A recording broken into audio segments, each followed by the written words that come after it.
It was a hot summer day on Orange Street, one of those days that seem ordinary until you look back on it. Lawn sprinklers sparkled, mourning doves cooed, and the sky was an amazing blue, as it always was in L.A. Even at 8 a.m., the sun looked like a giant egg yolk. In fact, a few parents made a joke about the sidewalk being hot enough to fry an egg on by noontime. One grumpy kid wondered aloud why anyone would be dumb enough to do that.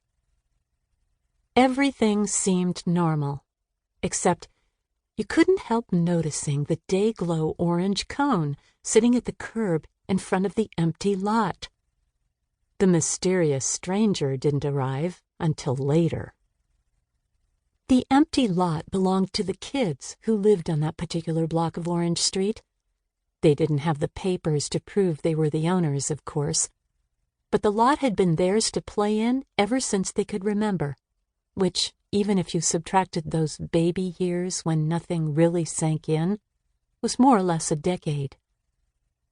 The lot had no house on it, but it wasn't completely empty because of its orange tree. Years ago, the tree had shaded the backyard of a house that was later torn down and never rebuilt. And oh, what a tree it was, with its juicy fruit and big, huggable trunk and dark canopy of leaves. It even had a little plastic swing hanging from a big branch. The tree was the last living member of the grove that had given the street its name long ago. Everyone knew that the coolest spot on the street, temperature-wise and otherwise, was under the orange tree. That's where the Girls with Long Hair Club conducted its meetings. Over the years, hundreds of things had been buried under the lot's hard clay surface, whether by accident or on purpose. The mysterious stranger himself had come to dig up some small things, as well as something big. Nasturtiums and sage and lavender grew all over the lot. They looked so grateful to be planted in the sun, you knew they would bloom forever. A huge, bushy bougainvillea vine climbed the lot's chain-link fence. Robert Greene, 302 Orange Street, liked to conduct his important but lonely missions behind that vine. He didn't pay attention to the orange cone because orange cones showed up on streets in Los Angeles all the time, and they usually meant street repair. Bunny Perkins, 308 Orange Street, and a member of the GWLH Club, noticed the orange cone when she let her dog Ruff out and went outdoors herself to count snails. Summer always meant lots of fat snails.